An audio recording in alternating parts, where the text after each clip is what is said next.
ग्रहण बनी 84 के दंगों पे ही आप इंस्पायर्ड बेस्ड कह सकते हैं।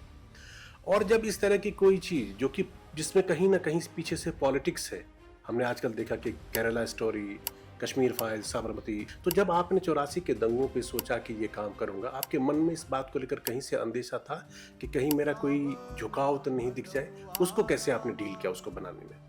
हम फॉर्चुनेट थे, मतलब कुछ छोटे मोटे ये करने के बजाय कि मान लो किसी रंग, पर्टिकुलर रंग का कुछ दिख रहा है और वो अगर राइट में दिख रहा है तो उसको हमने न्यूट्रल कर दिया। और ईमानदारी की बात ये है, बस मैसेज चला गया। तो वो सोच के ये किया था। उसी तरह से राजनीति का भी ये था कि हम नहीं चाहते थे कि हमको कोई इधर या उधर ये हो। जब ट्रेलर रिलीज हुआ तो पता नहीं, हमें नहीं लगा था कि ऐसा भी कुछ जा सकता है। लेकिन सिख समुदाय में कुछ लोगों को, और वो कुछ प्रेस कॉन्फ्रेंस में किसी ने प्रेस में ही किसी ने सवाल कर दिया, उनको ये लगा कि हम कहीं ना कहीं उस किरदार को हम कुछ ऐसा दिखा रहे हैं कि वो सिख ने ही मारा, जो कि बिल्कुल था ही नहीं। आजकल सर ओटीटी पे जब कभी भी कोई चीज रिलीज होती है तो अमूमन मैं लोगों से देखता हूं कि लोग कहते हैं कि यार पहले देख लेते हैं, उसके बाद घर परिवार के साथ देखेंगे, क्या पता कहां से कौन सा सीन किस तरह का आ जाएगा, जो कि बोल्ड होगा, सीन्स हो सकते हैं, गालियां इस तरह से हो सकती हैं। हमको आज भी ये लगता है कि मैं अपने बेटे के साथ बैठ के वैसी फिल्में नहीं देख सकता। तो वही मुझे, मेरे लिए दूसरों पे भी लागू होता है कि वो जितना जरूरी रहेगा मुझे कहानी कहने के लिए वो मैं करूँगा। मैं उसको उल्टा नहीं यूज करूँगा कि कहानी को बढ़ावा, कहानी को पॉपुलर करने के लिए, कहानी का मार्केटिंग के लिए मैं इस चीज़ का इस्तेमाल कि गाली या उसका इस्तेमाल मैं मार्केटिंग के औजार के तौर पे कभी नहीं करूँगा। जब आप बीबीसी में थे और हार्ट टॉक प्रोग्राम जिसमें कपिल देव रोए थे, आप पर्दे के पीछे, तो शो के डायरेक्टर आप ही थे। मैं उस मोमेंट को दोबारा से जानना चाहूंगा कि ओवरऑल हुआ क्या था। मैं व्यक्तिगत तौर, जो मैं व्यक्ति हूँ, वो मन ही मन कह रहा है कि कट कर दो, मतलब कपिल सर आप बोल दो कि बस रिकॉर्डिंग रोक दो या आप उठ जाओ।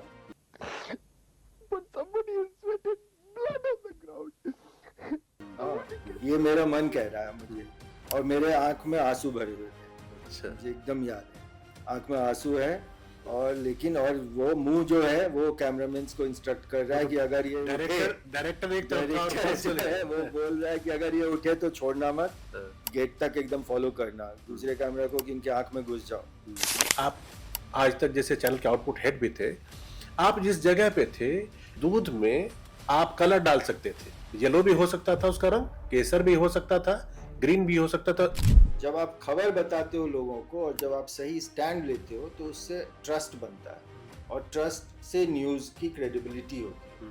और अगर क्रेडिबिलिटी नहीं है तो न्यूज़ नहीं रहेगी। ट्रस्ट, अगर ट्रस्ट टूट गया तो ये, और मुझे लगता है कि आज न्यूज़ इंडस्ट्री जो है वो क्राइसिस फेस कर रही है, लैक ऑफ ट्रस्ट की। तो मेरे लिए तो मेरी ट्रेनिंग या जो भी, मैं अपने आप को मैं कभी जर्नलिस्ट भी नहीं बोलता हूँ, क्योंकि मेरा मानना ये है कि मैं रिपोर्टर्स को जर्नलिस्ट मानता हूँ। आपने अपने बताया कि आपको मैथिली जो है, चाहे गुरुजी से नाराजगी में ही सही, लेकिन मैथिली के लिए आपने झंडा बुलंद कर लिया। मैं अगले कुछ सवाल मैथिली में पूछ लूं? तो बात ई छै जे अहाँ तऽ दरभंगा, मधुबनी, ओहिठाम अहाँ के गाम कोन भेलै? ननौर, झंझारपुर से किछ किलोमीटर, 3-4 किलोमीटर आगू। तो पहिने किछु पसंदक गप करै छै, बड़ा पाव पसंद बेसी आकि तिलौरी पसंद बेसी? तिलौरी।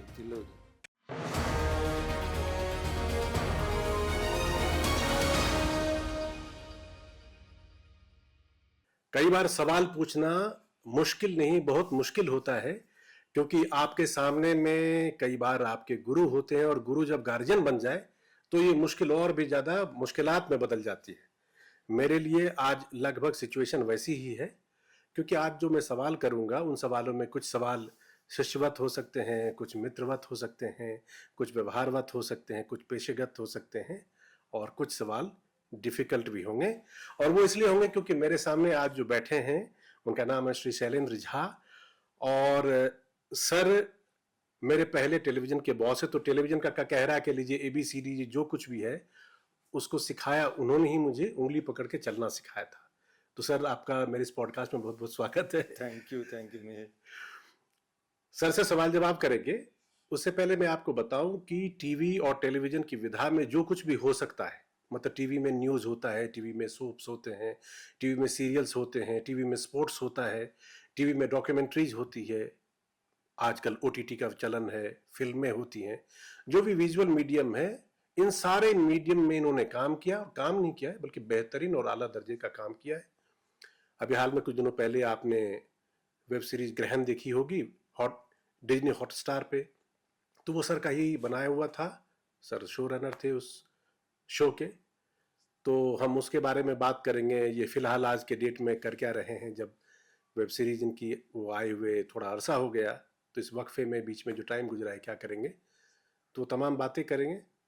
तो सर शुरुआत तो मैं आपको चाहूँगा कि जो लास्ट हमने देखा, जो इम्प्रेशन था, वो ग्रहण आपकी बड़ी कामयाब रही। और ग्रहण जब कभी भी हमने मतलब पहली नज़र में ही जब देखा, तो मेरी क्यूरियोसिटी सबसे ज़्यादा इस बात को लेकर थी कि ग्रहण बनी 84 के दंगों पे ही आप इंस्पायर्ड बेस्ड कह सकते हैं। और जब इस तरह की कोई चीज़ जो कि जिसमें कहीं ना कहीं पीछे से पॉलिटिक्स है, हमने आजकल देखा कि Kerala story, Kashmir files, Sabarmati express, ऐसे में न्यूट्रलिटी बना के रखना कि जिसमें पॉलिटिकल बायस नहीं दिखे, ये बहुत ही मुश्किल का काम है। तो जब आपने 84 के दंगों पे सोचा कि ये काम करूंगा, आपके मन में इस बात को लेकर कहीं से अंदेशा था कि कहीं मेरा कोई झुकाव तो नहीं दिख जाए? उसको कैसे आपने डील किया उसको बनाने में? उसमें कहानी में दो महत्वपूर्ण हिस्से थे मेरे, जो पॉलिटिक्स से ज़्यादा अहम थे। एक तो कि रिश्तों की कहानी, ये एक लड़का एक लड़की, उनके बीच में मोहब्बत प्यार की कहानी।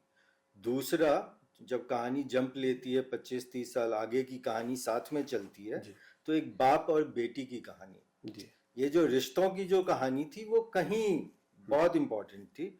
और वो बेसिकली वो जो राइट जो दंगे। अनफॉर्चुनेट जो 84 का इंसिडेंस है, और वो उसके लिए एक तरह से एक ट्रिगर था उन रिश्तों को, कि जब आपके सामने बेसिकली कि बेसिक मुद्दा ये है कि जब बड़े चैलेंज आते हैं तो आपके रिश्ते कैसे रहते हैं, आप इंसान के तौर पे आप कैसे बिहेव करते हैं, कहानी वो था।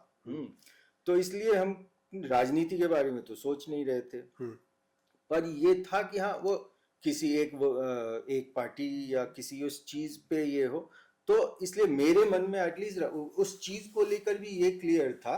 हम जो कहना चाहते थे कि कहीं ना कहीं जो दंगे हैं वो हमारे देश में, मतलब बहुत अनफॉर्चुनेट है कि आज के ज़माने में भी हम जाति के नाम पे, धर्म के नाम पे, किसी भी नाम पे इस तरह का जब कोई वाकया होता है तो बहुत ही तकलीफ दे है और बहुत अनफॉर्चुनेट है। हमारे इंसानियत या हमारे इंसान होने पे सवाल उठाता है बेसिकली। तो ये बात कि ये जो चीज़ें होती हैं ये सिर्फ वो नहीं होती जो दिखती हैं सामने से। उसका मानवीय पहलू एक अलग होता है। जो हमारे एक किरदार उसमें एक है जो बोलता है कि वो चाय बेचता था और चवन्नी की चाय पीने वाला आदमी को भी लगता था कि मैं उसका नौकर हूँ। और जब उस दिन जब ये हुआ तो हमको लगा कि हम बहुत, आज मेरे में ताकत है, हम कुछ भी कर सकते हैं। तो एक तो कि दंगे में ये भीड़ की मानसिकता क्या होती है, कि लूट लो, कुछ हो गए, एक तरफ वो है। दूसरी तरफ ये कि कहीं ना कहीं दंगों का एक इस्तेमाल भी होता है, और वो हमारे लिए बहुत इम्पोर्टेंट था कि टाइम बदल जाए, सत्ता बदल जाए, लेकिन कहीं ना कहीं एक जो दंगा है उसके मूल में ये भी होता है कि साइक्लिकल है, कि उसका पर्पस कहीं और दूसरा भी होता है। तो मेन हमारा कहानी हमारी रिश्तों की कहानी थी, और उसी पे फोकस रखने के कारण फिर हम ये नहीं सोच रहे थे कि किसको क्या लगेगा। नहीं, वो तो ठीक है, आपने एक शो रनर के तौर पे जब कंसीव किया होगा, जैसा आपने कहा कि दो रिश्ते, एक रिश्ता है जो कि प्यार वाला है, जो कि दंगे से पहले 84 के पहले के, और दूसरा बाप और बेटी का जब टाइम लीप वो लेता है। ये तो आपकी सोच थी, आपने सोचा कि चलो मुझे ये दिखाना, लव स्टोरी दिखानी, इंसानी रिलेशन की स्टोरी दिखानी है। लेकिन कई बार फिल्म मेकर जो दिखाना चाहता है या दिखाता है वो लोग वैसा देखते नहीं, लोगों का चश्मा दूसरा हो जाता है। उसमें भी 50 सवाल हो सकते हैं। आपका शो जब खत्म हो रहा है तो व्हाइट एम्बेसडर कार पे सवाल है। अब व्हाइट एम्बेसडर कार कौन था, किसका था, उसमें कौन था, नहीं था, 50 सवाल हो सकते हैं। तो जब आपने बनाया, कहीं आपको किसी का पॉलिटिकल पार्टी या आपके साथ दोस्त करते हुए किसी ने आगाह किया कि यार बना तो रहे हो बड़ा अच्छा, आपने सोचा कहीं मुश्किल में फंस जा सकते हो, पंजाब भी है इसमें इन्वॉल्व, सरदार सिक्स है, दिल्ली है, कांग्रेस है, बीजेपी है, तमाम पॉलिटिकल पार्टीज है, वो मन में कहीं से डर, आपको फियर था?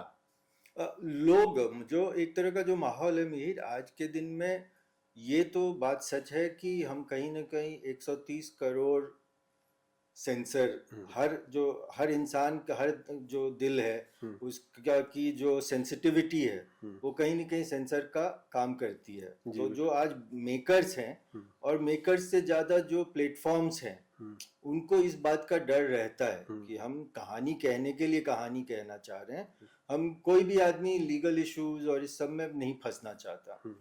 तो लोग इसलिए आजकल लॉयर्स भी, प्लेटफॉर्म्स की तरफ से लॉयर्स भी देखते हैं, ये करते हैं, उसके हिसाब से एडिट भी सजेस्ट करते हैं। हम फॉर्चुनेट थे, मतलब कुछ छोटे मोटे ये करने के बजाय कि मान लो किसी रंग, पर्टिकुलर रंग का कुछ दिख रहा है और वो अगर राइट में दिख रहा है तो उसको हमने न्यूट्रल कर दिया।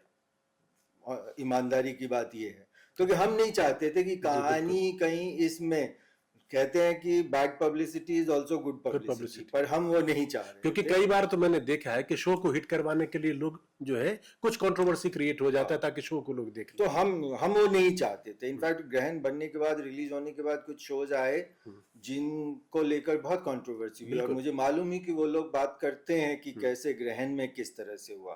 तो तुम राजनीति की बात कर रहे हो और ये मैं ये बोलूंगा कि ग्रहण को लेकर दुनिया की बहुत बड़ी संस्था ने डिज्नी के अंदर वो एक तरह का वो उनका डिज्नी का अपना एक चलता था, वो वुमेन सेंसिटिविटी या वुमेन इश्यूज को या वुमेन कैरेक्टर को किस तरीके से शो ने हैंडल किया, उसमें ग्रहण उनके इंटरनल उसमें बहुत टॉप रेट करता था।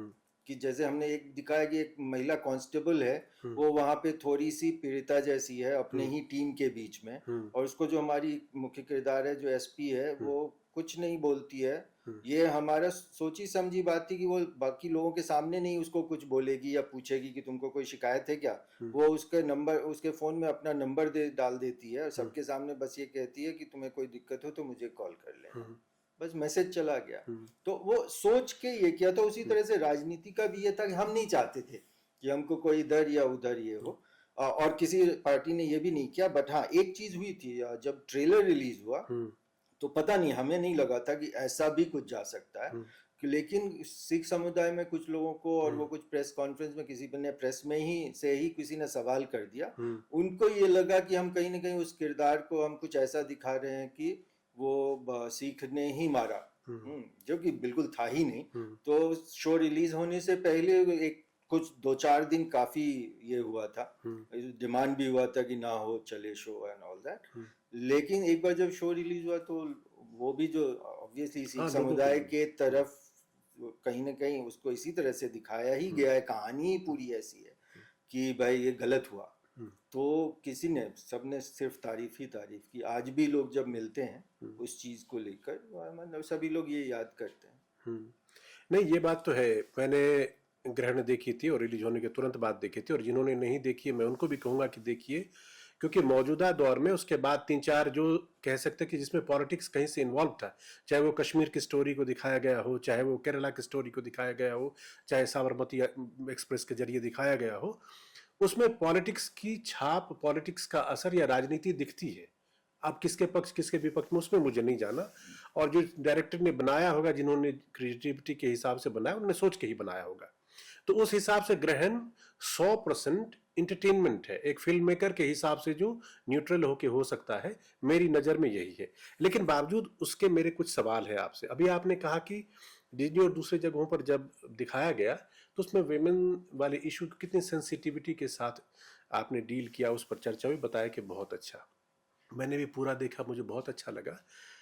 पूरा देखने से पहले आजकल सर ओटीटी पे जब कभी भी कोई चीज रिलीज होती है तो अमूमन मैं लोगों से देखता हूं कि लोग कहते हैं कि यार पहले देख लेते हैं, उसके बाद घर परिवार के साथ देखेंगे, क्या पता कहां से कौन सा सीन किस तरह का आ जाएगा, जो कि बोल्ड होगा, सीन्स हो सकते हैं, गालियां इस तरह से हो सकती हैं। तो आपके पूरे शो में वो कहीं नहीं है, मतलब पूरे फैमिली के साथ देख सकते हैं। एक जगह जब एसपी अपने कपड़े चेंज कर रही है, वो सीन है जिसमें कपड़े चेंज करते हुए वो दिखता है। मैं जानना ये चाहता हूं कि क्या आप उस सीन को छोड़ के भी बना सकते थे, या आपको लगा कि नहीं ये नेसेसिटी है, डाल देने में कोई बुरा नहीं? वो एक्चुअली कपड़े सिर्फ चेंज करने का सीन नहीं था मीर, वो पूरा था। वो उसके और उसके मंगेतर के साथ एक वो अंतरंग जी, इंटीमेट सीन ये था, मोमेंट था।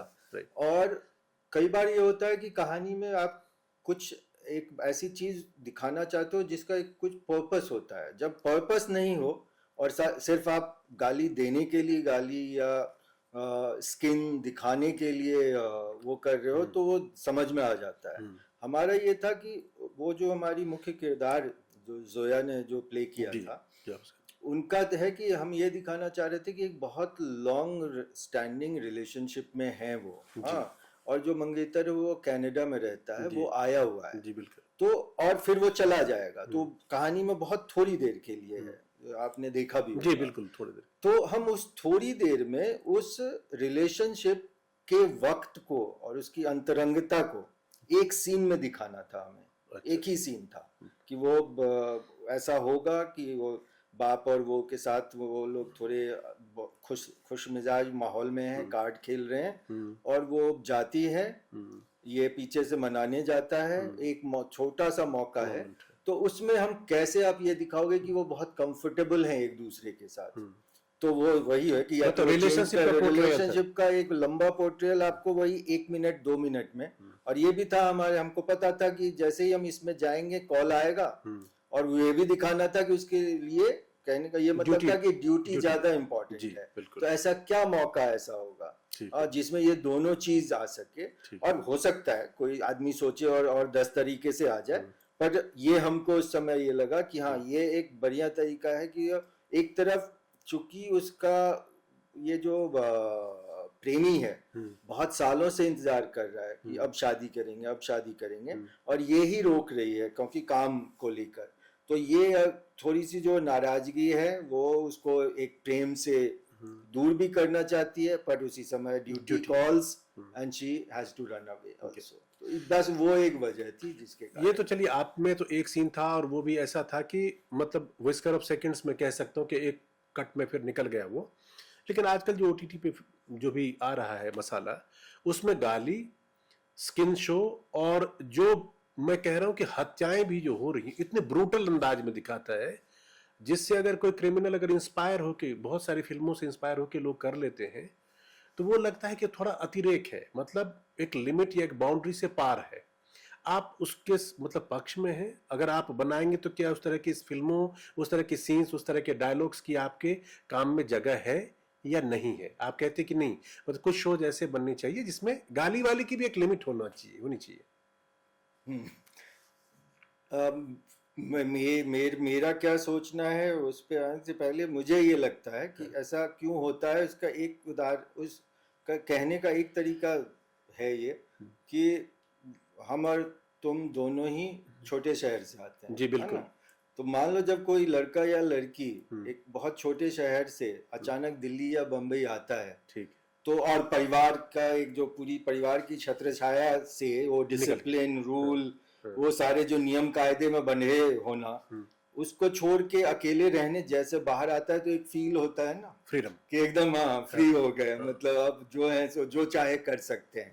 मुझे लगता है फिल्म मीडियम वगैरह के साथ भी ये कि इतने सालों तक वो एक सर्टेन सेंसरशिप, और ये कि हाँ ये कह सकते हैं, ये नहीं, अरे गाली नहीं, तुम जानते ही हो कि गालियां एक सर्टेन के बाद वो गालियां भी नहीं यूज हो सकती हैं। और ये तो मुझे लगता है कि ये जो खुलापन मिला ना, उसके कारण भी लोग कुछ ज्यादा फैल गए, तो ज्यादा आप कह रहे कि ऑब्वियसली मतलब, और उनमें उनको कुछ फायदा भी नजर आया, क्योंकि दूसरी तरफ भी वही हो रहा था कि जिन दर्शकों को जिनको ये सब कभी मिला नहीं था, दिखा नहीं था, ठीक है आज के दिन में तो हर कुछ अवेलेबल है, आप HBO पे जाओ या किसी पे भी जो आप बाहर के शोज देखते हो, अगेन वहां पे सब कुछ है, इंटरनेट पे सब। तो वैसा हिंदी में या हमारे लैंग्वेजेस में नहीं हो रहा था, तो एक तरह से कहीं दर्शकों के लिए भी वो था, मतलब कुंठा का एक्सप्रेशन, हाँ, वो बोलो एक फ्रीडम बोलो, कुंठा बोलो, जो भी, लेकिन वो था कि दोनों तरफ से, तो एक तरह से कहीं कुछ जगहों पे ये स्ट्रैटेजी के तौर पे भी यूज हुई है। लोग अच्छा। मानते हैं अच्छा। कि आप अगर ये जब जितना दिखाते हो लोगों को उतना पसंद आएगा। अच्छा। ठीक है। एक दूसरा और रीजन, जब हमारी ये ओटीटी और इस तरह के कंटेंट की और इस तरह के डिस्ट्रीब्यूशन की शुरुआत हुई, तो कहीं ना कहीं इसको इंडिविजुअल का मीडियम माना गया। अच्छा। कि जो शो आप मान लो हॉटस्टार पे या नेटफ्लिक्स पे देखते हो या यूट्यूब पे देखते हो, वो लोग फोन पे देखते हैं या अपने लैपटॉप पे देखते हैं। परिवार टीवी था कि परिवार के साथ बैठ के देखते हैं, तो उसके नियम लागू होते हैं कि भाई आप तीन जनरेशन एक साथ बैठ के देख रहा है तो उसके एक कायदा होगा। हाँ। यहाँ था कि लोग अपने अपने कमरे में हेडफोन लगा के ये देख रहे हैं, तो उनको ये इंडिविजुअल को केटर कर रहा था और उनको ये लगता था कि इंडिविजुअल को जो ये चीजें नहीं मिली वो अकेले में बैठ के, हाँ, चाहे वो उस तरह के दृश्य हों या उस तरह के संवाद हों, वो अकेले में वो ज्यादा इंजॉय करता है। तो उसको एक कुछ आप बेसिकली एक मसाला दे रहे थे एडिशनल। मैं ये बोलता हूँ कि हर चीज का अतिरेक खराब है। न्यूज के बारे में मुझे मालूम है तुम न्यूज के बारे में भी बात करोगे, तो लेकिन तो एक एग्जांपल वहां से लेते हैं कि जैसे ये था कि पहले जब न्यूज में आखिरी न्यूज जो होता था वो थोड़ा चटपटा होता था, राइट, अचार चटनी की जिसको हम लोग बोलते थे। एक जमाना आया, एक दिन आया जबकि चटनी पहला हेडलाइन हो गया, है ना। बिल्कुल। तो वो बुरा है, वो गलत है। उसी तरह से ये भी गलत है। अब आए सवाल मैं क्या कर रहा हूँ, मेरी जो सेंसिटिविटी है मैं कभी उसको स्ट्रैटेजी के तौर पे यूज नहीं करूंगा। अच्छा। अगर कहानी ऐसी है, कहानी का डिमांड है, वो एक सर्टेन, हमेशा मेरे उस काम में, अगर मैं इतना काम मुझे सौभाग्य से वो इतने कुछ करने को मिलते हैं, तो मैं हमेशा, मेरी कोशिश ये रहेगी, वो एक अपनी है, वो शायद छोटे टाउन की अपनी मानसिकता बोलो या जो भी है, हमको आज भी लगता है कि मैं अपने बेटे के साथ बैठ के वैसी फिल्में नहीं देख सकता। तो वही मुझे, मेरे लिए दूसरों पे भी लागू होता है कि वो जितना जरूरी रहेगा मुझे कहानी कहने के लिए वो मैं करूंगा। मैं उसको उल्टा नहीं यूज करूंगा कि कहानी को बढ़ावा, कहानी को पॉपुलर करने के लिए, कहानी का मार्केटिंग के लिए मैं इस चीज का इस्तेमाल कि गाली या सेक्स, इसका इस्तेमाल मैं मार्केटिंग के औजार के तौर पे कभी नहीं करूंगा। मार्केटिंग के औजार की इसलिए बात हो रही है सर क्योंकि देखिए फिल्म मेकर, जो फिल्म जो है वो फ्री में तो बनती नहीं है, पैसे लगते हैं, और पैसा भी कोई छोटा मोटा लगता नहीं, बहुत मोटा पैसा लगता है। तो जो भी डायरेक्टर है, जो भी प्रोड्यूसर है, वो चाहेगा कि जो मैं मेहनत कर रहा हूँ उसका पहला मकसद तो होता है कि पब्लिक को पसंद आए, लोग देखें, लोग उसे एंजॉय करें, चाहे उसका टारगेट ऑडियंस जो भी हो, और दूसरा है कि पैसे की वसूली भी उसकी हो जाए जो मेहनत किया है उसके लिए। अब इसी में हम देखते हैं कि एक तरफ हमारे पास पंचायत भी है, गुल्लक भी है, निर्मल पाठक की घर वापसी भी है, इस तरह के भी ओटीटी प्लेटफॉर्म पे स्टोरीज आ रही है। अभी मैं हिंदुस्तानी कॉन्टेक्स्ट की बात कर रहा हूं, वो भी अच्छे खासे कामयाब है, लोग उसे पसंद कर रहे, देख रहे, वाहवाही हो रही है। तो मेरे ख्याल से ये जो 3-4 का मैंने नाम लिया, आने वाले दिनों में आपको लगता है कि इस तरह के कंटेंट भी ज्यादा बनने लगेंगे, क्योंकि देखेंगे लोग, भाई ये भी तो लोग देख रहे हैं और अच्छे खासे देख रहे हैं, आपको एक्लेम भी मिल रहा है, लोग पसंद भी कर रहे हैं, बता रहे बड़ा अच्छा काम किया। तो सिर्फ पैसा ही मकसद नहीं रहेगा, कुछ समथिंग पॉजिटिव और क्रिएटिव जो है इस तरह से भी किया जा सकता है। हाँ, और समय भी बदल रहा है, अगेन दोनों तरीके से जो तुम कह रहे हो वो वैसे भी होना चाहिए, पर मैं ये कह रहा हूँ कि वो जो था कि एक अकेला आदमी बैठ के देख रहा है वर्सेस पूरा परिवार, कहीं ना कहीं वो बाउंड्री भी एक दूसरे के करीब जा रहा है कि अब लोग ओटीटी का शो भी ये नहीं है कि हाँ सब कोई अपना अपना देखे, वो रिप्लेस कर रहा है टीवी के शो को कहीं ना कहीं, एटलीस्ट डिस्ट्रीब्यूशन के तौर पे कि आप बड़े स्क्रीन पे टीवी पे देख के सब बैठ के देखना चाहते हो एटलीस्ट कुछ समय के लिए, अगर कोई एक कॉमन टाइम में, तो वो भी आता है। दूसरी तरफ से इस चीज को लेकर कि इतना कुछ जो बोलते हैं उसको कंप्लीट फ्रीडम जो, हाँ, वो भी अब उसकी भी सेंसिटिविटी बढ़ी है, हालांकि वो हमेशा अच्छा नहीं होता, बट आप देख रहे हो कि बहुत सारे शोज और बहुत सारे लोग सरकार की तरफ से भी या संस्थानों की तरफ से भी कि कहीं ना कहीं इस चीज पे एक कुछ तो अंकुश हो, तो वो भी है।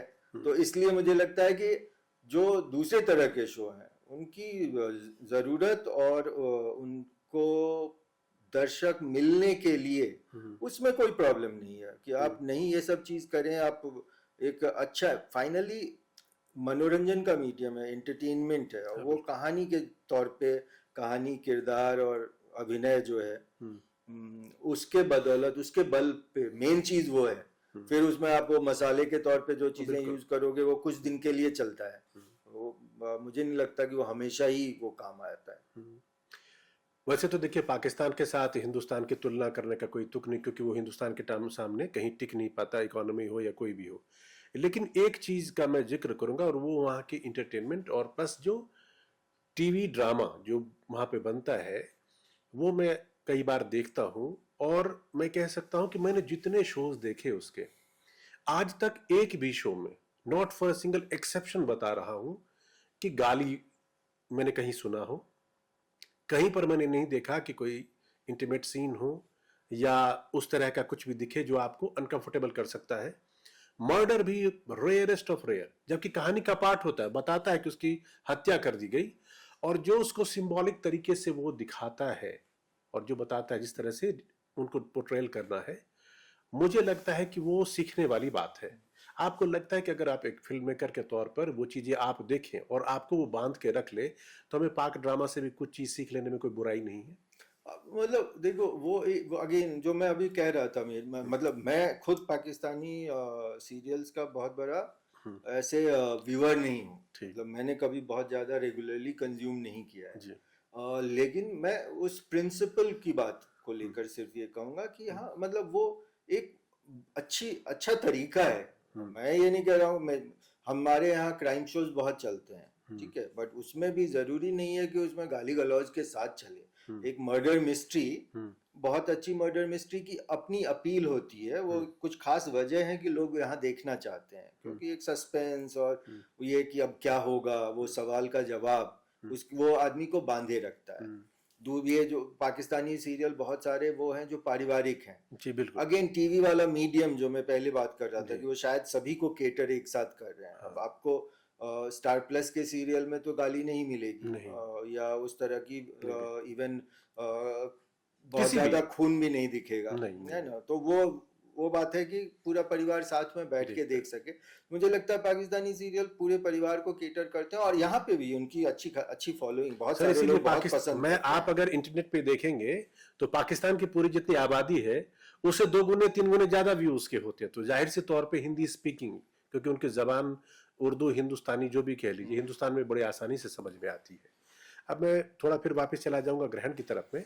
आपके जो वेब सीरीज आपने बनाई थी उसमें 3 गाने आपने डाले थे, उसमें से एक गाना मुझे पर्सनली बहुत पसंद है, और वो गाना है कि मैं हूं तेरी परछाई, तेरे पीछे पीछे आई, जाऊं किस ठौर रे। ये ठौर शब्द जो है अपने आप में मतलब इतना बड़ा कनेक्ट है, जिस किसी का भी रूरल अपब्रिंगिंग या गांव से कोई कनेक्ट रहा होगा वो उस ठौर को समझ सकता है। आप बिहार में रहे, आप मिथिलांचल के का रूट है आपका, आपने पटना साइंस कॉलेज की पढ़ाई की, फिर दिल्ली विश्वविद्यालय में आप किरोड़ीमल कॉलेज में पढ़े, फिर आपने आज तक जैसे बड़े चैनल में काम किया, फिर स्टार दूसरी जगह बॉम्बे रहे। तो शहर आपके बहुत सारे बदले, दरभंगा, मधुबनी, पटना, दिल्ली। आपका ठौर कौन सा सबसे पसंदीदा है?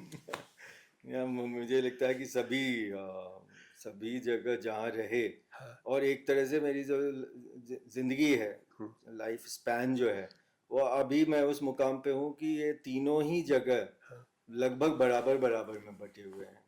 कि जब तक मान लो पहला 18 से 20 साल जो था वो गांव और पटना के बीच में बीता, और उसमें भी हर साल 3 महीने गांव में रहना होता था और बाकी पटना में। एक बार जब पढ़ाई के लिए दिल्ली आए और शुरुआती दिनों की जो नौकरी है वो दिल्ली में हुई, और अभी 2012 से यहाँ बम्बई में है, बीच में भी एक बार 2-3 साल रहे, तो ऑलमोस्ट लगभग बराबर बटा हुआ है। पसंदीदा तो कोई होता मतलब, और हर चीज का नहीं, हर चीज का अपना अपना ये है। मेरी ताकत, मेरी कभी कोई ट्रेनिंग नहीं हुई, वो अपना अलग किस्सा है कि मैं इस फील्ड में हूँ क्यों, मेरा कोई मतलब नहीं था इस फील्ड में होने का। नहीं, क्योंकि देखिए आपने पटना साइंस कॉलेज से पढ़ाई की और 80s में आपने पढ़ाई की होगी। 80 के दशक में पटना साइंस कॉलेज में जाने का मतलब, कोई बच्चा अगर जा रहा है वहां, तो 10th के बाद 11th 12th के लोग इंटरमीडिएट जिसे कहते थे, इंटरमीडिएट और प्लस के बाद बीएससी, मतलब लोग ये मान के चलते थे कि ये बच्चा आईआईटी या मतलब इंजीनियर या डॉक्टर, वो भी टॉप इंस्टीट्यूशन से बन जाएगा और उसके आगे ये आईएएस बन जाएगा। दासगुप्ता मैथ में और एचसी वर्मा आपके टाइम पे तो हेरिटेज रसनिक रहा होगा। हाँ, एचसी वर्मा फिजिक्स में, मतलब ये दो प्रोफेसर वर्ल्ड फेमस है। ये दोनों हमारे टीचर थे। अच्छा, दोनों टीचर हो? दोनों के हमने क्लास उस समय हमारे टाइम में थे। मैंने बीएससी भी 1 साल किया था दिल्ली आने से पहले। अच्छा, बीएससी करके फिर बीएससी छोड़ा? पूरा नहीं किया था, मतलब अच्छा। 1 साल निकल। Patna science college? हाँ। अच्छा, तो वो तो ठीक है। तो साइंस क्यों छोड़ दिया आपने? साइंस क्यों छोड़ दिया? उस समय एक आई थिंक यही था, वो तो बहाव में एक चले जा रहे थे। हाँ। और वो फिर बात आ जाएगी कि मैं यहाँ इस फील्ड में क्यों हूँ, तो मेरा तो कभी कोई इरादा ही नहीं था या कुछ कभी कोई ऐसा पता नहीं था कि मैं इस फील्ड में होऊंगा। तो वही था कि जैसा उस समय होता था कि बेटा पढ़ेगा, बोर्ड में अच्छे मार्क्स लाया है 10th में, अब साइंस कॉलेज में जाएगा, वहां से इंजीनियरिंग में जाएगा। पर कुछ ऐसा हुआ, संयोग बोलो जो भी, एक बार मेरे पिताजी काफी थोड़ा एक हर चीज में वो बहुत सोच समझ के काम करते थे, कंजर्वेटिव थे। जब हम 12th का एग्जाम दे रहे थे जिस साल, तो लोग नॉर्मली उसके साथ इंजीनियरिंग भी देते थे। उन्होंने कहा कि नहीं, तुम बोर्ड पे ही कंसंट्रेट करो। उनको था कि रिजल्ट अच्छा होना चाहिए। तो उस साल मैंने इंजीनियरिंग दिया नहीं। अच्छा। और अगले साल जब इंजीनियरिंग का एग्जाम दे रहा था, उस समय वो पता नहीं ऐसा कोई संयोग, 15 दिन करीब के लिए वो बुखार और ये वो कुछ बीमार पड़ गए।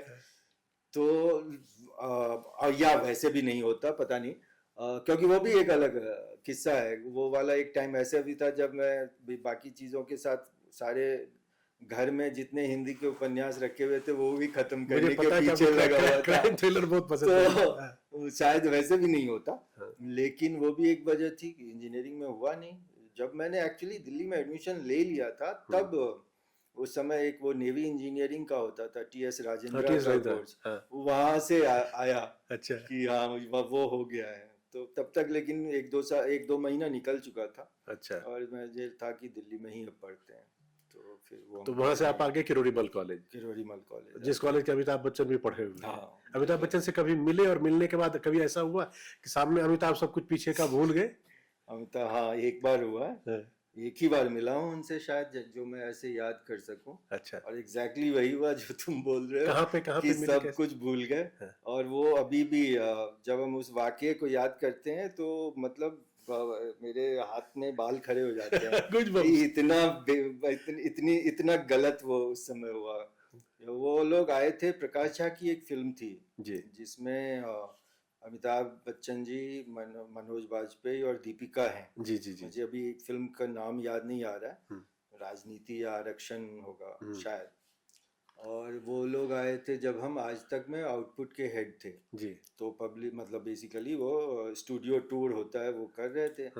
और ये था प्रोटोकॉल था या जो भी, जो व्यक्ति आज तक से कोऑर्डिनेट कर रहा था, उसने मुझे एक दिन पहले बता दिया कि कल आ रहे हैं और हम आपको मिलवाएंगे, आपको उनसे मिलना है। अब वो पूरी रात शायद वो मेरे दिमाग में चल रहा था कि मैं क्या बोलूंगा जब मिलूंगा, ये वो। तो हुआ वही, आए जो हमारे साथ थे इधर से, संजय सिन्हा और प्रकाश झा, ये दोनों इंट्रोड्यूस कर रहे हैं। अब स्टूडियो में 7th फ्लोर वाला स्टूडियो था, उसमें बच्चन साहब, उनके बगल में मनोज, उनके सबसे आखिरी में जिस तरफ पैकेजिंग के लोग बैठते थे, दीपिका 7वें फ्लोर पे, तीनों खड़े हैं। अब मैं बोलता हूँ, इसमें सिर्फ मेरी गलती नहीं थी, ये जो बाकी 2 लोग थे साथ, उनकी भी गलती थी। उन्होंने मुझे बच्चन साहब से इंट्रोड्यूस कराया। मैंने कुछ बोला, क्या बोला वो भी शायद कुछ उल्टा सीधा ही निकला। अच्छा। वाह, उनसे हाथ मिलाए और स्टूडियो की तरफ चले गए।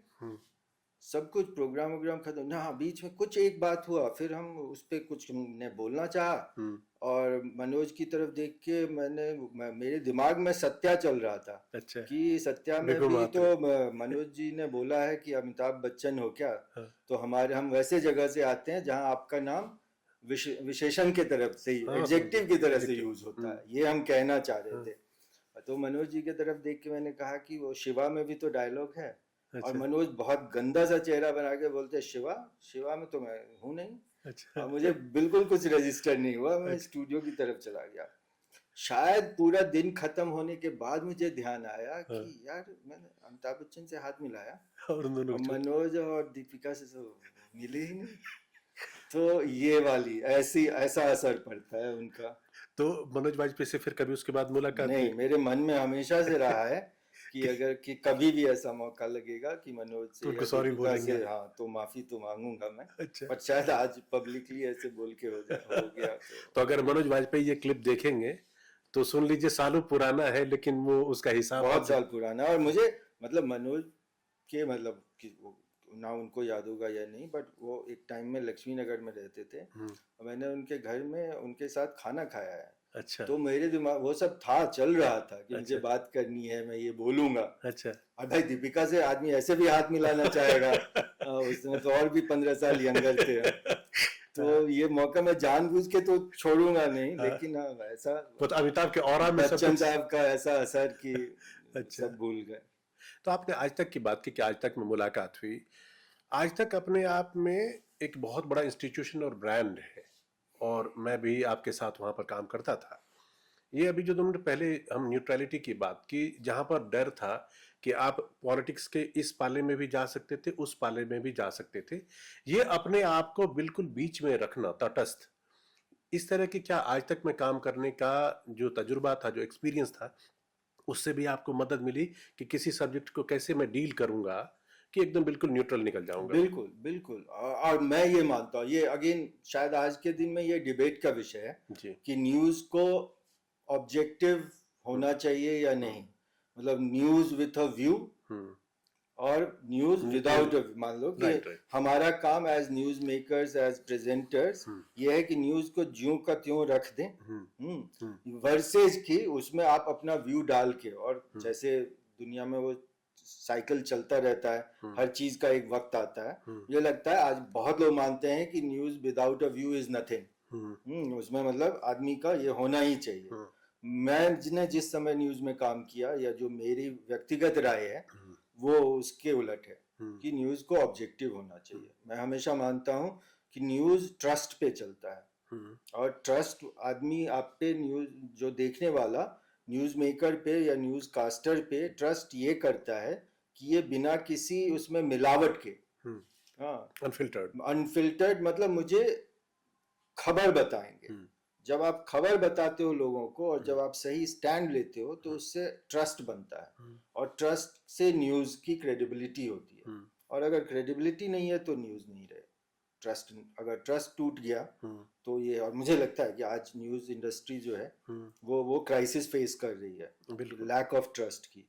तो मेरे लिए तो मेरी ट्रेनिंग या जो भी मैं अपने आप को, मैं कभी जर्नलिस्ट भी नहीं बोलता हूँ, क्योंकि मेरा मानना ये है कि मैं रिपोर्टर्स को जर्नलिस्ट मानता हूँ। सही बात बोलूँ तो मैं अपने आप को प्रोड्यूसर, जो काम मैंने किया है, प्रोड्यूसर, मैनेजर, लीडर, जो भी बोलो, जो कि मैनेज करता है। मैंने कभी जाके फील्ड में रिपोर्टिंग नहीं की, लेकिन एक तो बात इसलिए मुझे एक झिझक होता है। नहीं, आपकी इस बात पे मेरा काउंटर सवाल है कि आप कह रहे हैं कि आप खुद को जर्नलिस्ट नहीं मानते, आप कहते हैं मैं प्रोड्यूसर था, रिपोर्टर्स जो होते हैं वो, लेकिन आपके हाथ में, आप आज तक जैसे चैनल के आउटपुट हेड भी थे, आप जिस जगह पे थे, एक दूध में आप कलर डाल सकते थे, येलो भी हो सकता था उसका रंग, केसर भी हो सकता था, ग्रीन भी हो सकता था, वो उस जगह पे, उस पोजीशन पे आप थे। बिल्कुल। तो जर्नलिस्ट का तो कई बार जो आप करें कि न्यूज विदाउट व्यू और न्यूज विथ व्यू, जो आजकल न्यूज विथ व्यू आता है, ये काम तो आप सालों पहले भी कर सकते थे, और पत्रकार तब भी होते हैं। हाँ, मैं वही कह रहा हूँ, ये लोगों के कहने मतलब डेफिनेशन की बात है। मैं कह रहा हूँ कि मेरे लिए पत्रकार, असली पत्रकार, वो है जो मेरे रिपोर्टर। दिल में इज्जत भी उस तरह की कि भाई जो जाके खोजी पत्रकारिता करता है, जी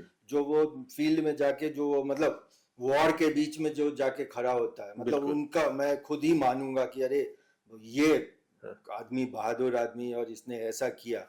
ये मैंने अपने आप को कम करके नहीं बोल रहा हूँ, और या ना ही दूसरे प्रोड्यूसर्स की, या जो दूसरे डेस्क एडिटर्स या कॉपी राइटर, सबकी अपनी अहम भूमिका है। मैं वो कह रहा हूँ कि वो एक जर्नलिस्टिक ट्रेनिंग कहीं वो होती है, तो वो बिल्कुल बात सही है। और ऑब्जेक्टिविटी मतलब मैंने कोई बहुत बड़े काम नहीं किए, मैं बस एक छोटा उदाहरण वो कह रहा हूँ कि मेरे लिए न्यूज़ क्या था या क्या हो सकता है, उसका बहुत छोटा एग्जाम्पल ये कि हमारे टाइम में ये होने लग गया था कि 9 बजे की खबर देखिए 8:55 पे। हाँ, मुझे वो नहीं ठीक लगता था। तो जब मेरे हाथ में वो ताकत आई, मैंने पहला चीज आज तक में ये किया कि 9 बजे की खबर 9 बजे ही चलेगी। जब हम लोग तेज में काम करते थे साथ में, मुझे कभी ये बात बहुत नहीं जची कि जब आप लेट्स से किसी एंटरटेनमेंट की या किसी के भी बात कर रहे हो, अब मान लो सलमान खान की खबर दे रहे हो, तो सलमान खान, उनका ही नाम का 1-2 वर्जन की सलमान, ये मतलब ताकि आपको रिपीटेटिव ना लगे। सल्लू भाई, लेकिन मैंने अपने यहाँ शायद वो पे रोक भी लगा दी थी कि आप कॉपी, न्यूज की कॉपी में सल्लू भाई नहीं लिखोगे, है ना। तो मैं ये कोई बहुत ऐसा कोई मतलब कोई क्रांतिकारी चीज नहीं है, मैं बस ये कह रहा हूँ कि थॉट प्रोसेस। यस, बिल्कुल। तो मेरे लिए वो वही न्यूज का की ऑब्जेक्टिविटी जो तुम बोल रहे हो, वो मेरे लिए वो यही मायने रखता है। बेशक आपने रिपोर्टिंग नहीं की हो, मगर पर्दे के पीछे भी कई ऐतिहासिक लम्हे, सिर्फ आज तक के दफ्तर की बात नहीं है, उससे पहले भी मुझे जितनी जानकारी, क्योंकि मैंने आपके साथ काम किया है, कि जब आप बीबीसी में थे, हॉट टॉक प्रोग्राम जिसमें कपिल देव रोय थे, आप पर्दे के पीछे, तो शो के डायरेक्टर आप ही थे। मैं उस मोमेंट को दोबारा से जानना चाहूंगा कि ओवरऑल हुआ क्या था। तो सबसे पहले तो कपिल जी बचपन के हीरो थे जी। मतलब जब हम लोग स्कूल में, मुझे याद है कि मेरी एक आदत थी क्रिकेट को लेकर, बाकी किसी चीज के लिए नहीं, बट जिसको आजकल स्क्रैप बुक बोलते हैं, कि कुछ लोगों के फोटो कॉपी में फोटो डाल के उनके आंकड़े लिखा करता था मैं। कपिल जी शायद एकमात्र वैसे होंगे जिनके पूरे उस समय तक के जितने मैच होंगे, उनके विकेट और उनके रन मेरे पास एक डायरी में लिखे हुए थे। तो ऐसे हीरो 83 वर्ल्ड कप जीतने के बाद तो आप समझ सकते हो और भी ज्यादा। तो वो मेरे लिए वो व्यक्तिगत वो तौर पे वो थे, उनकी जगह वो वाली है। जब प्रोग्राम स्टार्ट हुआ, हम लोग दो शोज करते थे बीबीसी के लिए, यूटीवी की तरफ से, करण थापर जी के साथ। करण थापर मेरे बॉस थे, मैं डायरेक्ट करता था, कुछ शोज प्रोड्यूस करता था। तो हम लोग बीबीसी के लिए 2 शो करते थे, एक हार्ड टॉक इंडिया और एक फेस टू फेस।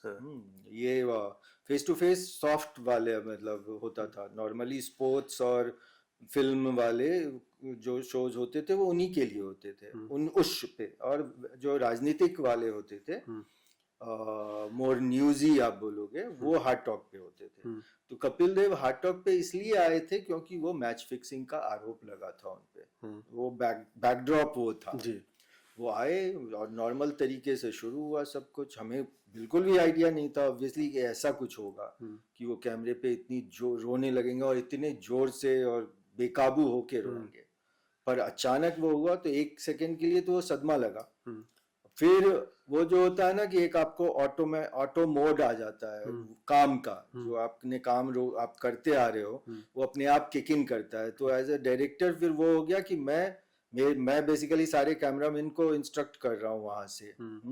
और मैं पैनल पे बैठा हुआ, हर कैमरा जो भी हमारा उसमें रहा होगा 4 या 5 कैमरा, सभी को मैं बोल रहा हूँ अगर आप शो भी देखोगे तो मतलब एक कैमरा की एकदम उनके चेहरे पे क्लोजअप करो, क्लोजअप जाते जाओ। एक टाइम में ये है कि उनकी सिर्फ आंखें दिख रही है।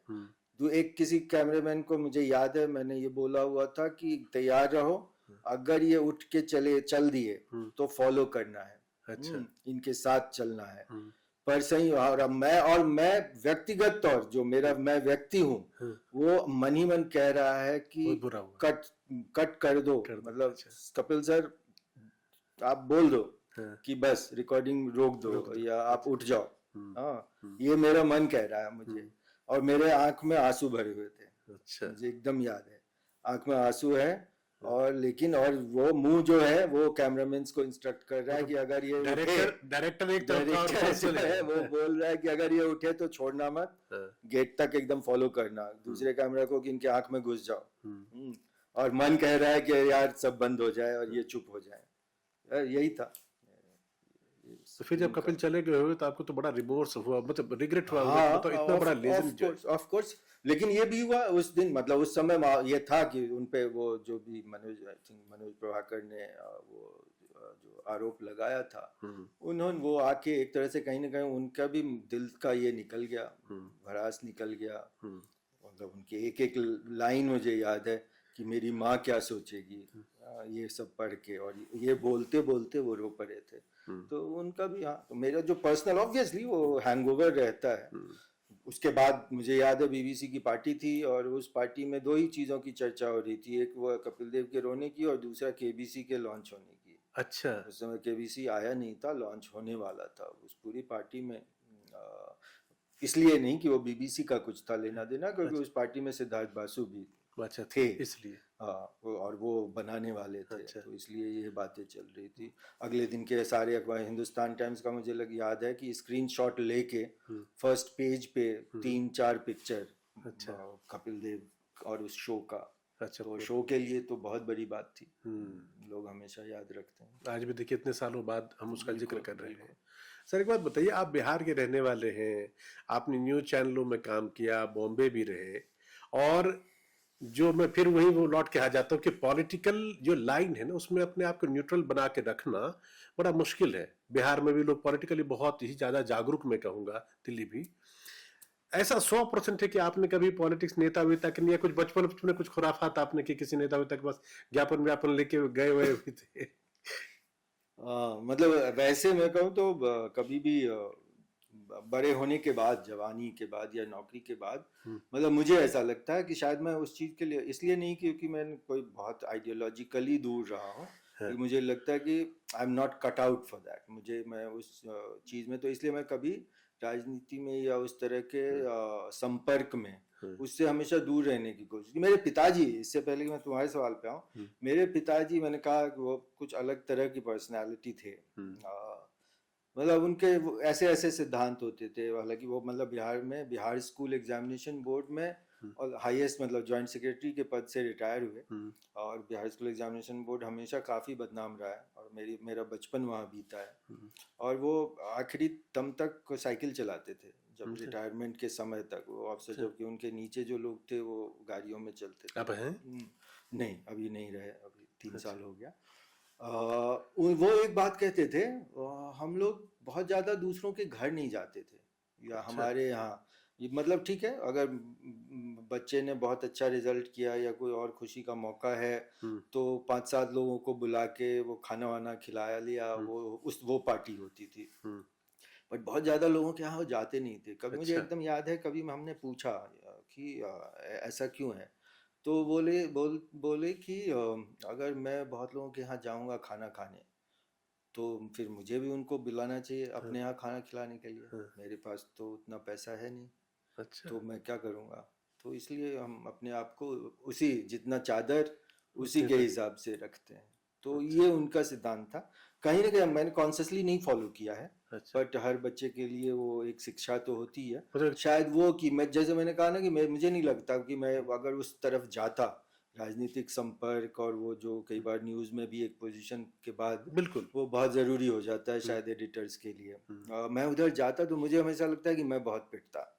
तो मैं हमेशा उससे दूर ही रहा। मेरे कभी फ़ोन में या डायरी में कभी किसी का नंबर भी नहीं था। क्योंकि आप जिस आज तक जैसे संस्थान में जिस अहम पद पर थे, पॉलिटिकल कनेक्ट या नेता, मतलब उसको मैं हमेशा गलत के और सही पे नहीं आंकने के लिए जाता। जो कनेक्ट आपके किसी और के साथ संपर्क हो सकते हैं वो नेताओं के साथ भी हो सकते, लेकिन आप उससे अपने आप को अपने तो वही मैं दूर ही भी रखा। उसको सही और गलत के तौर पे बोल ही नहीं रहा हूँ। मैं ये कह रहा हूँ कि मेरी ये, कि मुझे वो एक सर्टेन तरीके से बातचीत करना, वो एक शायद वो उस तरह का वो लहजा वो नहीं आता, थोड़ा एक अक्खरपना है, थोड़ा सीधे बोल देना जो भी चीज़। तो मुझे लगता है कि अच्छा ही हुआ, नहीं हुआ। लेकिन हाँ, जो आपने पूछा, मुझे एक्चुअली नौकरी वगैरह आने से पहले मेरे साथ 2 बार ऐसा हुआ है कि जब आप बोलोगे कि राजनीति के जो तरीके या हथियार होते हैं वो लाइफ में ऐसे ही इस्तेमाल हो गया। अच्छा। एक बार तो हम लोग क्लास 8th में थे, मुझे याद है, और हम लोग, मैं इसलिए बोल रहा हूँ कि मैं और मेरा एक और दोस्त था, हम दोनों क्लास में थे और हमारे टीचर जो थे संस्कृत का क्लास चल रहा था और किसी बात पे उन्होंने डांट के हमको क्लास से निकाल दिया। टीचर हाँ, ने। और हम भी भिड़ गए कि हमारी गलती नहीं है। तो थोड़ा प्रिंसिपल वगैरह के पास खींच के ले जाने की वो शुरू हो गई, खींचतान शुरू हो गई। मतलब हमारा पटना में बड़ा फेमस स्कूल है हमारा, GD Pataliputra high school, Hindi medium का बेस्ट स्कूल माना जाता था। तो 3-4 मंजिले के होते थे। मुझे याद है वो सीढ़ियों पे भी खींचतान चल रहा था, गुरुजी एक तरफ से हम एक तरफ। अच्छा। तो मतलब ऐसा माहौल हो गया कि वो थोड़ा ज़्यादा बढ़ गया। तो हमने ठान लिया कि हम तो नहीं पढ़ेंगे संस्कृत। अच्छा। तो क्या करेंगे? तो चूंकि मेरे पिताजी बिहार स्कूल एग्जामिनेशन बोर्ड में थे, कहीं से मुझे ये पता था कि हम और भी कोई लैंग्वेजेस के ऑप्शन हैं। अच्छा। और उसमें मैथिली भी है जो हमारी मातृभाषा है। मैं मैथिली रख सकता हूँ। और मेरा जो दूसरा एक दोस्त था उसको भी कुछ था, वो भी मैथिल था। तो हम दोनों ने पता नहीं कैसे ये दिमाग में आया, हमने साइकिल उठाया और उस समय जगन्नाथ मिश्रा थे चीफ मिनिस्टर। अच्छा। और वो उनका कुछ जनता दरबार चलता था। अच्छा। तो हम दोनों ये क्लास 8th के लड़के साइकिल उठा के मतलब कदम कुआं से बेली रोड कहीं पहुंच गया, बहुत दूर था पटना के लिए। और मुझे अब भी याद है कि हमको उस समय नहीं लगा कुछ अजीब। वो दूसरों की नजर से अगर देखो तो हम लोग छोटे छोटे बच्चे दिख रहे होंगे, हम तो अपने आप को नहीं मान रहे थे। हम वहां पहुंच गए और एप्लीकेशन लिख के आए थे। और हमने सीधे वो, पता नहीं मुझे याद नहीं है कि वो CM मिले थे कि उनके किसी सेक्रेटरी ने लिया, लेकिन हम बजाबता ज्ञापन दे के आ गए। और उसका असर भी हुआ। हम मैथिली हमने रखा, 9th 10th में हम मैथिली में हमने एग्जाम दिया। वो हो गया। तो वो वही एक वाकया है। एक बाद में जब हम किरोड़ीमल में एडमिशन लेने आए थे तो तब तक मतलब मैंने +2 साइंस कॉलेज से जो किया वो 86 में। अच्छा। और हम 88 में आए दिल्ली। अच्छा। तो एक साल गैप के तो सारे बिहार से सभी लोग आते थे। रिजल्ट ही लेट आता था। वो नॉर्मल था, वो लोग भी एक्सेप्ट करते थे। उनको पहली बार दिखा कोई जो 2 साल बाद आया। अच्छा। तो हमें एडमिशन ही नहीं दें, और जबकि मेरा नाम कट ऑफ लिस्ट में था। तो प्रधान साहब थे वहाँ प्रिंसिपल, जिनको किरोड़ीमल को अच्छा बनाने के श्रेय उनको काफी जाता है। अच्छा। और बहुत ही करियल सिख, बहुत ही करियल आदमी माने जाते। अच्छा। हम उनके कमरे के बाहर जाके बैठ गए धरने पे। और वो जितनी बार आए जाएं वो देखें कि एक लड़का कोई है जो ऐसे बैठा हुआ है यहाँ पे, हिल ही नहीं रहा है। फाइनली उन्होंने बुलाया अपने कमरे में। हमने उनको बताया कि भाई ऐसे हमारा कट ऑफ में हमारा नंबर तो आता है पर हमको एडमिशन नहीं दे रहे हैं। बोल रहे हैं कि आप 2 साल, तो ये तो रूल नहीं है ऐसा कुछ कि आदमी 2 साल के बाद नहीं आ सकता। तो उन्होंने कहा कि ठीक है एक काम करो, हमको कैसे, तुम कहाँ पे अभी कहाँ पढ़ते हो? मैंने कहा पटना साइंस कॉलेज में हमारा नाम है, एडमिशन BSc में है। तो बोले कि आप वहाँ जाइए और प्रिंसिपल से कैरेक्टर सर्टिफिकेट एक ताज़ा, मतलब जो हमने जब पहले का कभी क्लास छोड़ा होगा तब का था, बट अभी आप बनवा के फ्रेश बनवा के लेके आइए। और मैंने कहा कि सर जब तक मैं आऊँगा ट्रेन से तब तक तो ये एडमिशन क्लोज हो जाएगा। तो उन्होंने कहा कि नहीं, वो मैं बोल रहा हूँ ना, सीट तुम्हारा एक रहेगा, तुम जाके लेकिन तुम ये लेके आओ। मुझे कैसे पता तुम जेल में नहीं थे, तो तुम लेके आओ। तो वैसे कोई हमने नॉर्थ ईस्ट ट्रेन पकड़ा, रातों रात आए पटना में। प्रिंसिपल लाल सिंह थे शायद, फिजिक्स वाले। हाँ, पिताजी हमारे उसमें, फिर उन्होंने जाके वो कैरेक्टर सर्टिफिकेट बनवा के दिया। फिर दूसरी ट्रेन पकड़ के आए और जैसा उन्होंने बोला था हम गए सीधे एडमिशन रूम में, हमारा एडमिशन हो गया। और संयोग देखो कि ऐसे एकदम एडमिशन ऐसा दिन हुआ कि हॉस्टल के लिए फॉर्म भरने का लास्ट डे था। अच्छा। हॉस्टल का फॉर्म भरा, हॉस्टल भी मिल गया। तो आप किरोड़ीमल के हॉस्टल में रहे? क्या बात है भाई, अमिताभ बच्चन के हॉस्टल में। तो देखिए आपने न्यूज़ चैनल में काम कर लिया, BBC के लिए शोज बना लिए, OTT पे काम कर लिया, फिल्में भी कर ली, किताब लिखने का कभी मन नहीं किया? अभी है वो भी होगा तो जल्द होगा ऐसा लग रहा है। अच्छा। क्योंकि अभी पिछले साल ग्रहण बनने के बाद से हम कुछ OTT के शोज और फिल्मों के स्क्रिप्ट पे काम कर रहे थे। अच्छा। और वो सब अपनी अपनी जगह पे वो जो उसका प्रोसेस है वो भी चल रहा है। पर 2024 जो था पिछले साल, इंडस्ट्री भी थोड़ी डाउन है और हमारे काम में भी हम ज़्यादातर रिजेक्शन ही मिले, या वो रुके पड़े हैं। तो एक मैं ये हुआ कि कोई चीज़ तो ऐसी करूं मैं जो सिर्फ मेरे हाथ में है। अच्छा। वो इस पे नहीं है कि उसमें 4 लोग पढ़ेंगे फिर वो बोलेंगे कि नहीं आप ऐसे नहीं ऐसे लिखो। ये भी होता है कि हमारे हिसाब से ऐसा ही कहानी चलेगा। कोई कहानी जो मेरे दिमाग में हो और उसको मैं जिस तरह से कहना चाहता हूँ वो मैं ऐसे कहना चाहता हूँ। तो मुझे लगा कि शायद किताब उसके लिए बेहतर मीडियम होगा। तो मैंने एक नॉवेल लिखना शुरू किया और वो नॉवेल पूरा हो गया। उसको पब्लिशिंग के फिर कोशिश जारी है।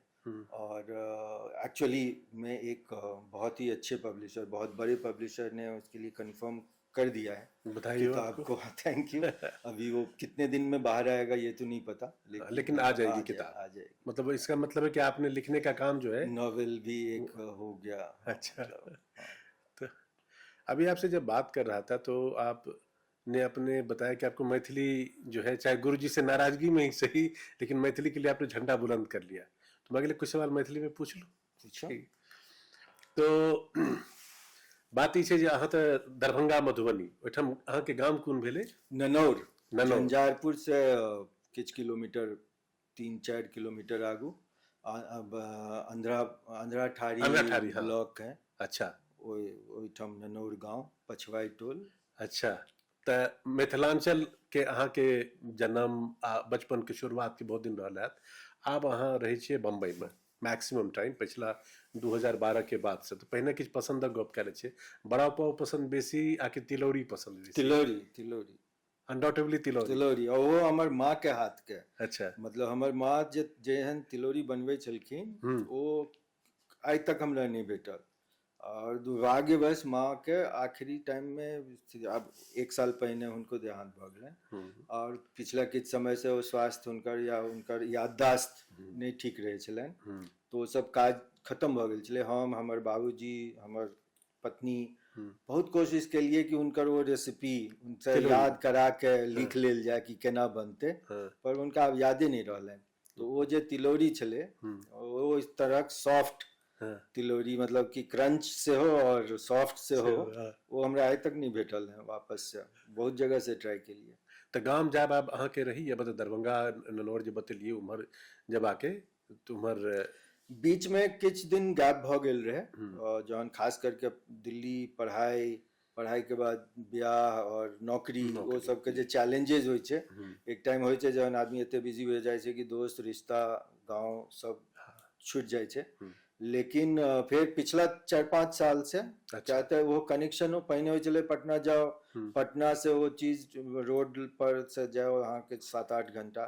आप थोड़े आसान भ गेले हैं, बम्बई से डायरेक्ट फ्लाइट छे।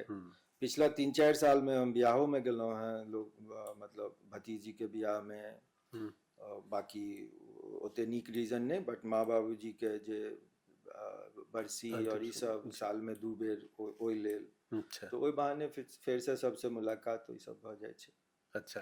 ई कहियो जे मिथिलांचल के जे लोग जे अहाँ एखनो हम शुरू में जहन गप केलहुँ तहन कहलियै जे शायद ओहन पारिवारिक संस्कार जे माँ बाबूजी के संगे रहलै ताहि दुआरे अहाँ पॉलिटिकल एफिलिएशन या ओकर नजदीक जाके कहियो इच्छा नहि भेल, जतबा कमेलहुँ ओतबे में रहैके छै। बावजूद एकर इन सब चीज के जे मिथिलांचल के लोग या पर्टिकुलरली बिहार आ जे बिहार के लोग एक तरह से सोचो बिहार छोड़ के मिथिलांचल छोड़ के बाहर गेला के बाद ओहि आदमी के खासियत की अहाँ के हिसाब से कहबै अच्छा ई मैथिल छियै बाहर में बम्बई में कि कलकत्ता में कोनो 1 या 2 क्वालिटी जे अहाँ कहबै जे अहाँ के लागैए जे ओकरा एक्सेल करे में?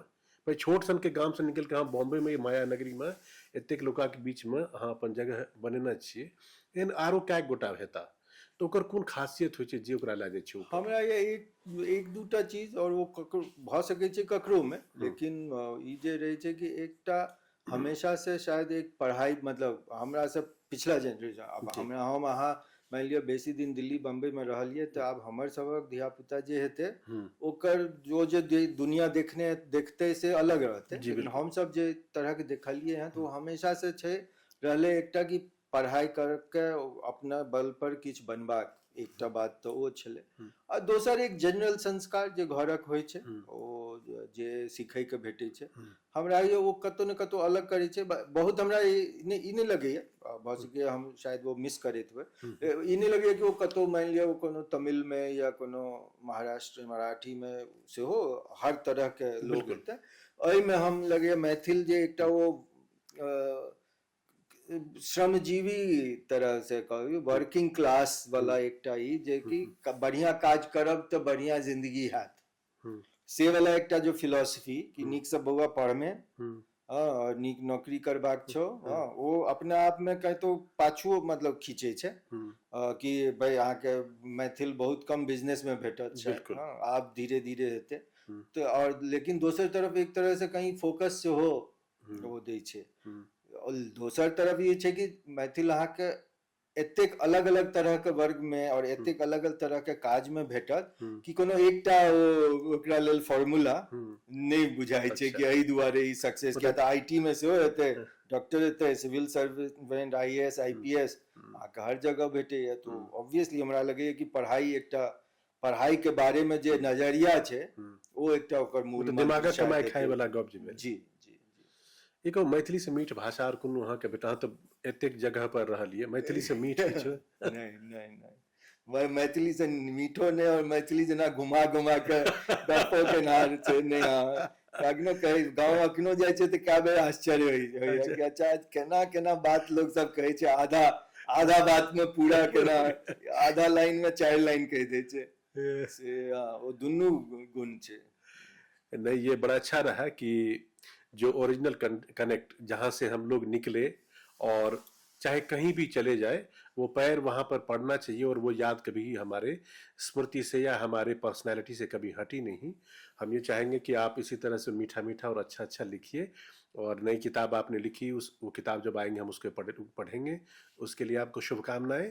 और हम चाहेंगे कि और भी क्रिएटिव कुछ अच्छा ग्रहण आपने बनाया, इससे इतर भी बेशक मुझे लगता नहीं कि अब आप कभी न्यूज़ में काम करेंगे, लेकिन जो भी कुछ भी क्रिएटिव करेंगे वो हमें भी और हमारे दर्शकों को भी पसंद आए। तो उसके लिए हमारे बेस्ट विशेष आपको और वक्त देने के लिए बहुत बहुत धन्यवाद। बहुत बहुत धन्यवाद मिहिर, आपका भी बहुत धन्यवाद। Thank you.